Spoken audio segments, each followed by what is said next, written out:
Hello friends, hope you all are fine. Today we are going to study our chapter number 2 of macroeconomics of class 12th, and the name of chapter is basic concepts of macroeconomics. So our very first definition is domestic territory of a country. देखो domestic territory क्या होती है, जो भी एक देश का geographical boundary होती है। जैसे मान लो ये इंडिया का नक्शा है, तो जो भी एक देश की ज्योग्राफिकल बाउंड्री होती है वो उस देश की डोमेस्टिक टेरिटरी होती है, जिसके अंदर सारी इकोनॉमिक ट्रांजैक्शंस होती है।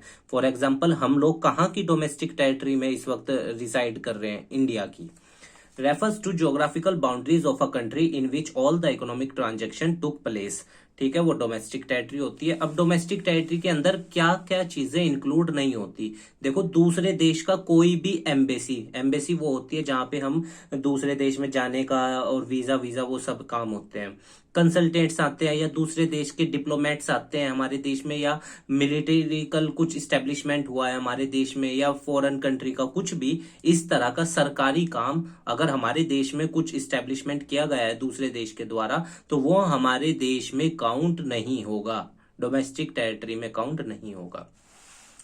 Normal resident of a country refers to an individual or an institution who ordinarily reside in the countries and whose center of economic interest lies in the same country। Normal resident वो व्यक्ति या वो संस्था होती है जो एक देश के अंदर रह रही है, काम कर रही है, और वहीं पे ही उसका इकोनॉमिक इंटरेस्ट मतलब आर्थिक मोटिव भी उसी देश के अंदर है। Citizenship it is basically a legal concept, ये जन्म से मिलता है आमतौर पर, और इंडिया के अंदर भारतीय संविधान में आर्टिकल 5 से लेके आर्टिकल 11 तक, आर्टिकल 5 से लेके आर्टिकल 11 तक ये बताया गया है कैसे सिटीजनशिप मिलेगी और कैसे वो टर्मिनेट हो जाएगी। तो citizenship is a legal concept. Main अब शुरू होता है हमारा ये सही मायने में। तो फैक्टर इनकम, फैक्टर इनकम क्या होती है, वो पैसा जो हमने मेहनत करके कमाया, जिसके लिए हमने सर्विस दी अपनी, that is factor income. For example आपके टीचर्स आपके स्कूल में आपको सर्विस दे रहे हैं, उसके बदले उन्हें पैसा मिल रहा, that is factor income. refers to the income received by factor of production, mainly four factor of production are there: land, labor, capital and entrepreneur। So the income earned by these factor of production are known as factor income। और कब उनको वो पैसा मिलता है, for rendering factor services, जब एक व्यक्ति अपनी मेहनत बेचता है किसी को, मान लो एक मजदूर है वो किसी के लिए काम कर रहा है और उसको उसके बदले पैसा मिल रहा है, that is factor income. Factor income के example rent, wages, interest and profit, ये हमने पिछले वाले सर्कुलर फ्लो ऑफ चैप्टर में देखा था। ट्रांसफर इनकम वो पैसा जो हमें फ्री फंड में मिल गया, जिसके लिए हमने कोई मेहनत नहीं करी, और ट्रांसफर इनकम। आप अपने रिश्तेदार के यहाँ गए, उसने चलते वक्त आपको 500 दिए या 1000 दिए, दैट इज ट्रांसफर इनकम। सड़क पे जा रहे थे, पैसे पा गए, दैट इज ट्रांसफर इनकम। सरकार ने subsidy the, that is transfer income, क्योंकि हमने उन सब पैसों के लिए मेहनत नहीं करी, सो ट्रांसफर इनकम कहलाएगी वो। स्कॉलरशिप मिली, ट्रांसफर इनकम, क्या उसके लिए मेहनत करी? नहीं। किसी ने गिफ्ट दिया, ट्रांसफर इनकम। ठीक है, और ये यूनिलेटरल है। यूनिलेटरल ट्रांसफर वो होते हैं जो वन वे होते हैं, जो टू वे नहीं होते, वन वे। जैसे अब कोई हमें गिफ्ट दे रहा है, क्या हम उसे उसके बदले में जब उससे गिफ्ट लेंगे उसे गिफ्ट देंगे? नहीं। तो transfer income are unilateral transfer. यही क्वेश्चन 1 नंबर के क्वेश्चंस बनते हैं, तो की कंसेप्ट पे ध्यान रखना बिल्कुल।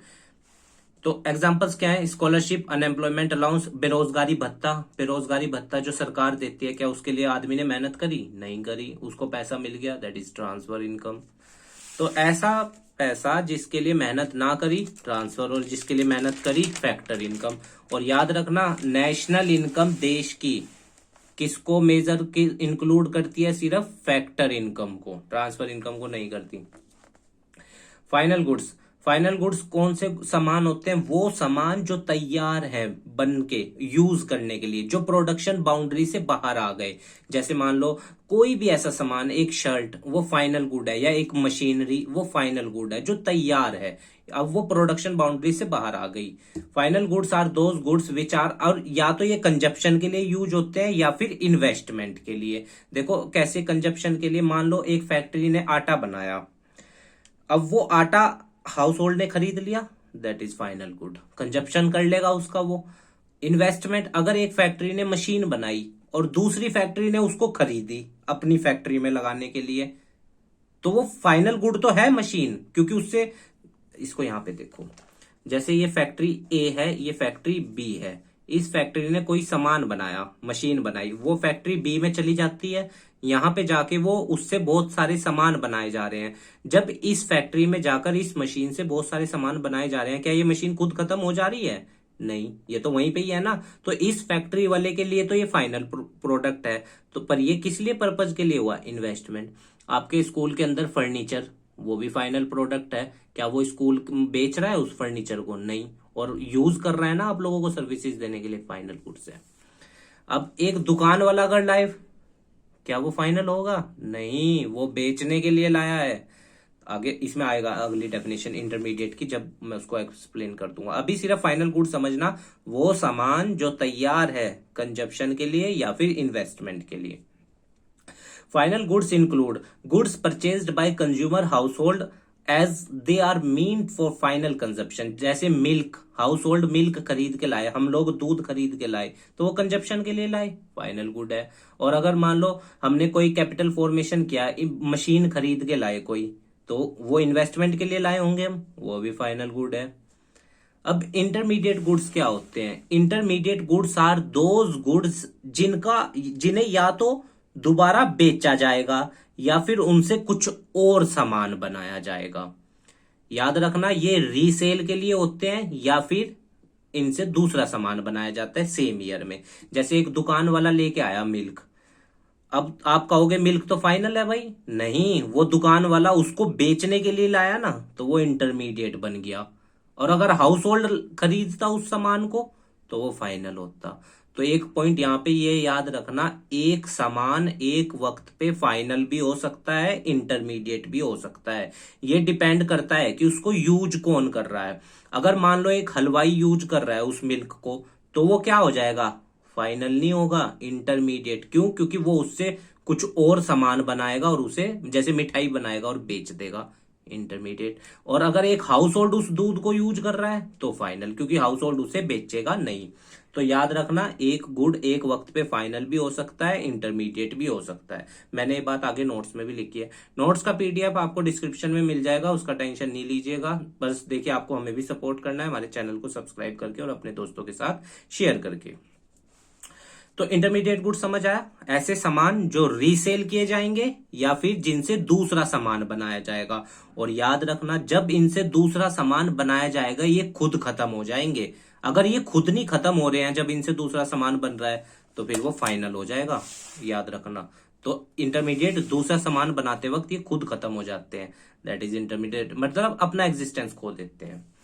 इंटरमीडिएट गुड्स के अंदर क्या आते हैं? जैसे गुड्स परचेज्ड फॉर रीसेल, दुकान वाला मिल्क खरीद के लाया, तो वो बेचने के लिए लाया, दैट इज इंटरमीडिएट। और अगर हाउस होल्ड लाता तो फाइनल था, क्योंकि हाउस होल्ड उसे बेचेगा नहीं।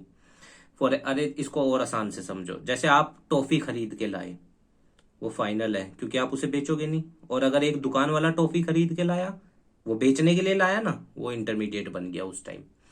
Goods used for further production, अब ऐसे सामान जिनसे दूसरे सामान बनाए जाएं और जब उनसे दूसरे बनेंगे वो खुद खत्म होंगे, वो भी इंटरमीडिएट होते हैं। जैसे दुकान वाला चीनी खरीद के लाया एक हलवाई, अब वो उससे मिठाई बनाएगा, जब उससे मिठाई बनेगी चीनी खुद खत्म हो जाएगी ना, इंटरमीडिएट। तो note 1, intermediate goods have derived demand. एक दुकान वाला मिल्क क्यों खरीद के लाया? क्योंकि उसे बेचना था दोबारा, या उसको दूसरा सामान बनाना था। तो याद रखना, इंटरमीडिएट गुड की डिमांड ड्राइव्ड डिमांड होती है, जो किसी दूसरे पर्पज के लिए होती है। 1 नंबर का क्वेश्चन है बोर्ड एग्जाम के लिए, ठीक है, कि पूछ सकता है किस सामान की ड्राइव डिमांड होती है, या इंटरमीडिएट गुड्स की डिमांड कैसी होती है, ड्राइव्ड होती है, याद रखना। जैसे एक हलवाई चीनी क्यों मांग कर रहा है? क्योंकि उसको मिठाई बनानी है, तो ड्राइव डिमांड होगी ना, तो वो इंटरमीडिएट।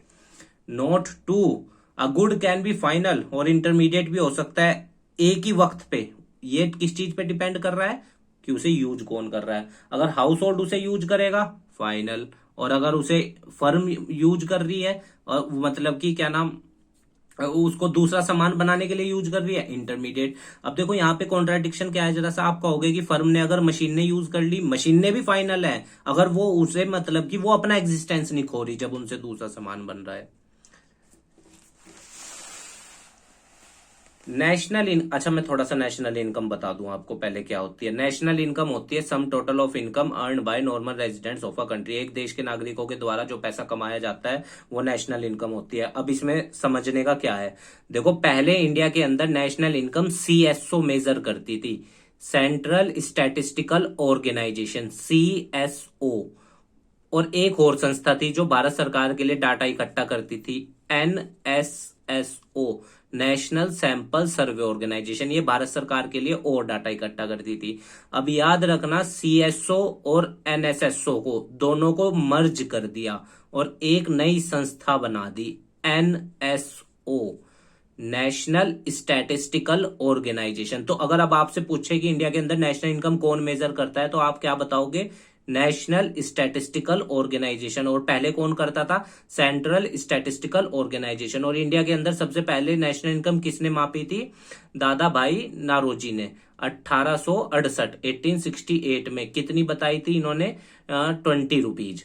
और फिर जो 1948 में थी वो VKRV राव ने बताई थी 225 रुपए।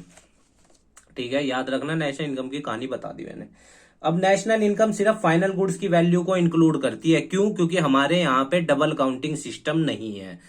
फाइनल गुड्स के जो तैयार माल है, एमआरपी जो लिखा गया प्रोडक्ट पे, अब जैसे मान लो एक रॉ मटेरियल यहां से 2 रुपए 5 का चला, फिर फैक्ट्री पहुंचा 10 का हो गया, फिर उस पर टैक्सेस लग के वो 15 हो गए। तो अब नेशनल इनकम इन सबको नहीं इंक्लूड करेगी, वो सिर्फ किसको करेगी, इस 15 रुपए को। याद रखना।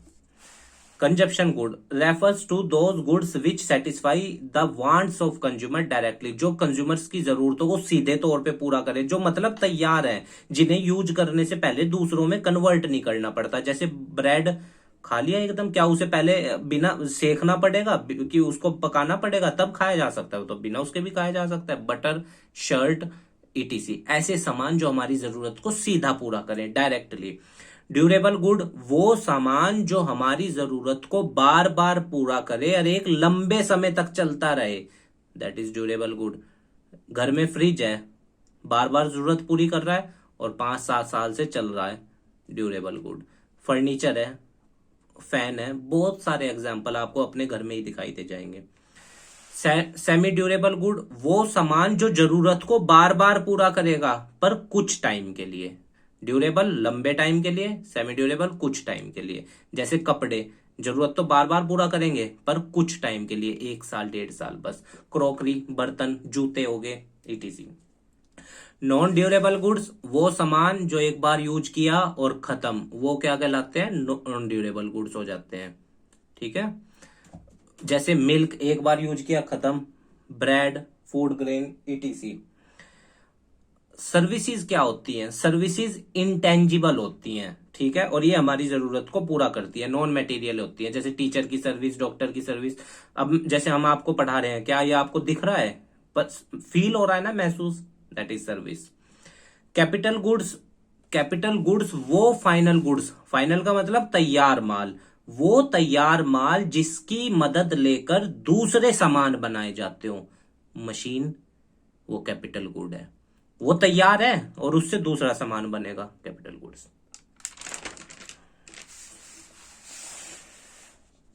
अब यहां से याद रखना, इसका आने वाले चैप्टर में एनआई के क्वेश्चन में उपयोग होगा। ग्रोस इन्वेस्टमेंट, देखो मान लो आप एक नया फोन लाए, बहुत आसान तरीके से समझा रहा हूं, यहां पे समझा रहा हूं, फिर इसकी डेफिनेशन पढ़ दूंगा। जैसे आप मान लो एक नया फोन लेकर आए हो 100 रुपए का, समझ लो ये ग्रोस इन्वेस्टमेंट है, नई कीमत, ग्रोस इन्वेस्टमेंट, ये आपका फोन। अब आपने उसे यूज किया और वो 2 साल बाद 60 रुपए का रह गया, यानी बची हुई कीमत, ये क्या है, नेट इन्वेस्टमेंट, जो बची हुई कीमत है। और 40 रुपए घटी ना, ये हमारा डेप्रीसिएशन है। तो याद रखना बच्चों, अगर हमें ग्रोस से नई कीमत से पुरानी कीमत पे आना होता है तो डेप क्या होगा, लेस। मुझे ये पता करना है मेरे फोन की कीमत इस वक्त कितनी है, तो भाई नया जितने का लाया था उसमें से जो घटी कीमत वो घटा दूंगा, तो मेरे को ये पता चल जाएगा ना कितने का है। अगर नेट से ग्रोस पे जाना हो, मतलब पुरानी कीमत से नई पे जाना हो, तो डेप ऐड कर दो। भाई 60 का मेरा फोन इस वक्त है और 40 उसकी कीमत घटी थी, यानी 100 रुपए का मैं नया लाया हूंगा। और डेप कैसे निकलता है, मान लो 100 का नया लाया था और 60 इसकी कीमत इस वक्त है, तो यानी कितनी कीमत घटी, 40। समझ गए ग्रोस और डेप और नेट का कंसेप्ट। ग्रोस का मतलब नई कीमत, नेट का मतलब पुरानी कीमत, और डेप का मतलब क्या हो गया हमारा, जो वैल्यू घटी, लॉस हुआ। डेप का एक और नाम है, क्वेश्चन में कंफ्यूज नहीं होना है, कंजप्शन ऑफ फिक्स्ड कैपिटल, ये इसका दूसरा नाम है। मैंने यहां लिख रखा है नोट्स में। देखो मेहनत कर रहे हैं इतनी, तो थोड़ा सा सपोर्ट कर दीजिएगा, सब्सक्राइब कर दीजिएगा चैनल को और अपने दोस्तों के साथ जरूर शेयर कीजिएगा ताकि हम भी ग्रो करें। देखिए मोटिवेशन मिलता है तो मेहनत करने का और मन करता है। हर इंसान के साथ यही है, आप लोगों को भी लाइफ में मोटिवेशन मिलेगा तभी तो मेहनत करेंगे ना। तो ग्रोस इन्वेस्टमेंट मतलब नई कीमत, addition to the capital stock of the economy, that is gross investment. Net investment बची हुई कीमत, एक्चुअल, बस एक शब्द जुड़ेगा यहाँ पे, ग्रोस इन्वेस्टमेंट था, यहाँ पे एक्चुअल एडिशन हो जाएगा। यहाँ पे एक्चुअल शब्द नहीं था, बस एक शब्द जुड़ेगा, एक्चुअल एडिशन। अब नेट इन्वेस्टमेंट कैसे निकलती है, मुझे ये पता करना है मेरे फोन की बची हुई कीमत कितनी है, नेट कीमत कितनी है। नेट का मतलब ये समझना बची हुई, ग्रोस का मतलब नई। नेट का मतलब बची हुई, ग्रोस का मतलब नई। ये कंसेप्ट बहुत उपयोग होने वाला है नेशनल इनकम के क्वेश्चंस में, तो इसको बड़े ध्यान से रखना याद। अब मुझे ये पता करना है मेरे फोन की इस वक्त कितनी कीमत है, तो मैं क्या करूंगा भाई, नया मैं लाया था 1,000 का, अच्छा और उसकी कीमत 200 रुपए घटी, तो कितने का है मेरा फोन इस वक्त, 800 रुपए का। तो नेट इन्वेस्टमेंट क्या हो जाती है, नई कीमत माइनस जो घट गई, तो बची हुई निकल जाएगी। और अगर मुझे नई कीमत पता करनी, अच्छा मेरा फोन 800 का है इस वक्त और 200 रुपए मेरी फोन की कीमत घटी है, तो मैं नया कितने का लाया हूंगा, 1,000 का। तो ग्रोस इन्वेस्टमेंट क्या हो गया, नेट इन्वेस्टमेंट मतलब जो बची हुई कीमत है प्लस डेप्रीसिएशन। डेप्रीसिएशन की डेफिनेशन, जो हमारी चीज की कीमत घटी उसमें टूट फूट होने के कारण, समय बीतने के कारण, दैट इज डेप्रीसिएशन। डेप्रीसिएशन का दूसरा नाम कंजप्शन ऑफ फिक्स्ड कैपिटल, याद रखना। मुझे ये पता करना है कि मेरे फोन की कीमत कितनी घटी, मतलब डेप्रीसिएशन निकालना है। तो भाई मैं नया लाया था 1500 का और इस वक्त वो है 600 रुपए का, तो कितनी कीमत घटी उसकी, 900 रुपए, दैट इज डेप्रीसिएशन। तो नई कीमत 1500 लिख दो यहाँ पे, लिख दिया। अच्छा भाई नया 1500 का था और बची हुई कीमत कितनी है, इस वक्त वो 600 रुपए की है उसकी कीमत, तो यानी कितना घटा, 900 रुपए, दैट इज डेप। तो देखो अगर हमें ग्रोस से नई कीमत से पुरानी पे आना है तो जो कीमत घटी है वो लेस कर दो, और अगर पुरानी से नई पे जाना है तो जो कीमत घटी थी वो ऐड कर दो। मान लो अब 100 का है मेरा फोन और 10 रुपए उसकी कीमत घटी थी, तो वो ऐड कर दूंगा, तो नई कीमत कितने की था, वो 110 का था। अब net factor income from abroad, एक बात देखो, हमारे यहाँ के लोग दूसरे देश में काम कर रहे और दूसरे देश के लोग हमारे यहाँ पे भी काम कर रहे, यही NFI है, बस समझ लो। इस पेज पे देखना, फिर इसे पढ़ूंगा अभी। मान लो हमारे यहाँ के लोग जो दूसरे देशों में काम कर रहे हैं, उन्होंने 100 रुपए कमाए वहां से, और उनके दूसरे देश के लोग हमारे यहाँ भी देश में भी है, इंडिया में भी काम कर रहे हैं, वो लोग यहाँ से 60 रुपए ले गए, तो हम 40 रुपए क्या है पॉजिटिव में, तो ये हो गया सरप्लस। अब हम नेगेटिव में कब होंगे, मान लो हमने 100 रुपए कमाए और वो यहां से 200 ले गए, तो हम माइनस के 100, तब NFI नेगेटिव में होगा। और मान लो बराबर कब होगा कि हमारे लोग 100 कमा के लाए और उनके लोग यहां से 100 ले गए, तो NFI क्या है, 0। NFI नेगेटिव कब होगा, जब आया तो हमारे देश में कम और गया हमारे देश से ज्यादा। और सरप्लस में कब होंगे हम, जब आया हमारे देश में ज्यादा और गया हमारे देश से कम। तो नेट फैक्टर इनकम NFI क्या होता है, डिफरेंस होता है किसके बीच का, जो पैसा बाहर से आया, income received from abroad, abroad का मतलब दूसरा देश या पूरी दुनिया कहीं से भी, income received from abroad minus income paid to abroad, जो बाहर से आया उसमें से माइनस कर दो जो यहां से गया, तो NFI निकल जाएगा। Net factor income from abroad क्या होता है, जो बाहर से पैसा आया माइनस कर दो जो गया। अब ये इक्वल कब होगा, मतलब बाहर से 100 रुपए आए और यहां से 100 रुपए गए, तो NFI 0 है।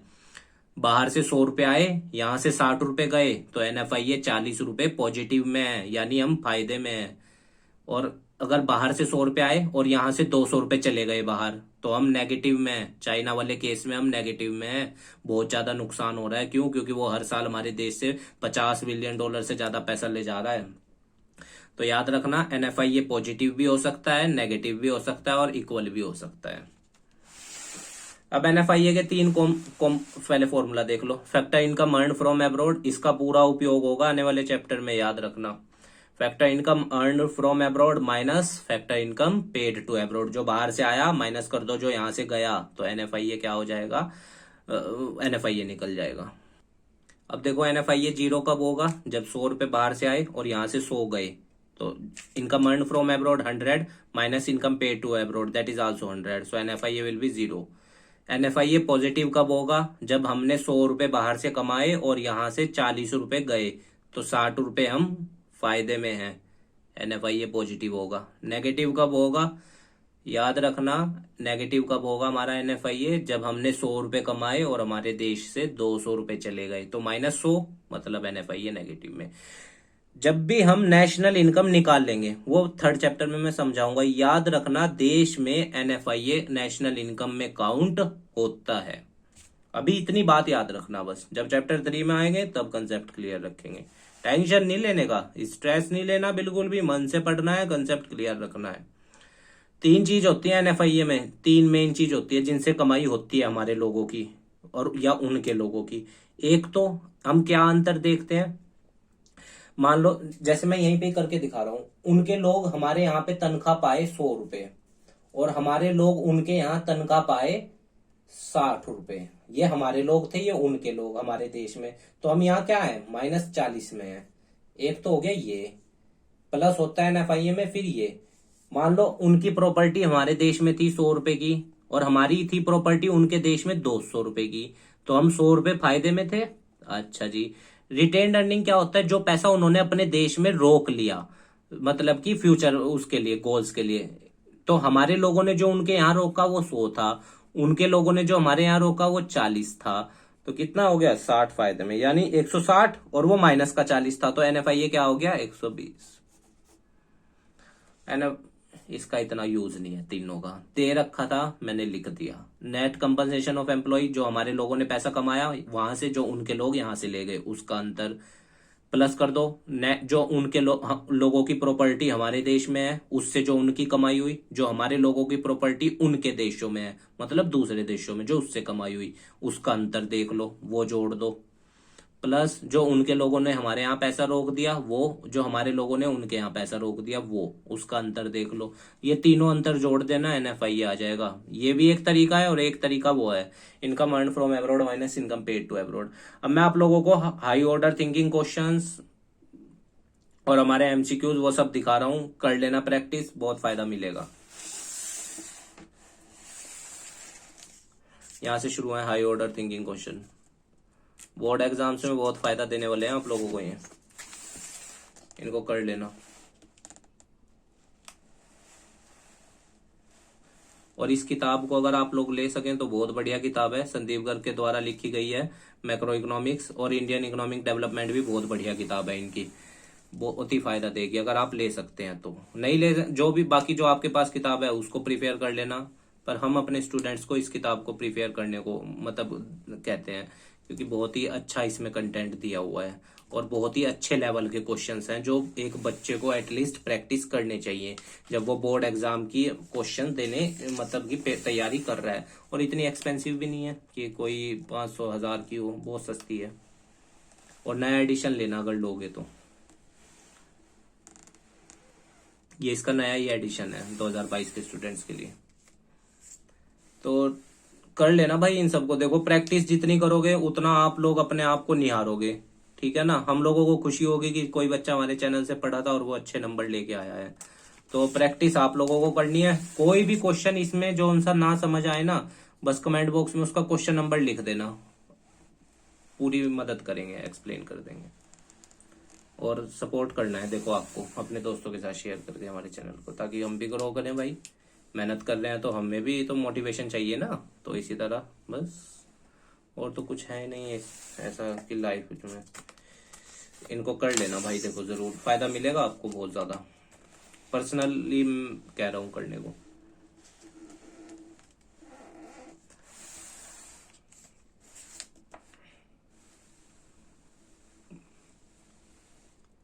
ये इनके आंसर्स हैं, आंसर्स तभी देखना जब कोई क्वेश्चन क्लियर ना हो। अब ये है नया सेक्शन जो बोर्ड पूछेगा क्वेश्चन 2022 के बच्चों से, असर्शन और रीजन वाले क्वेश्चन, ये बहुत इंपॉर्टेंट है भाई, बहुत ज्यादा।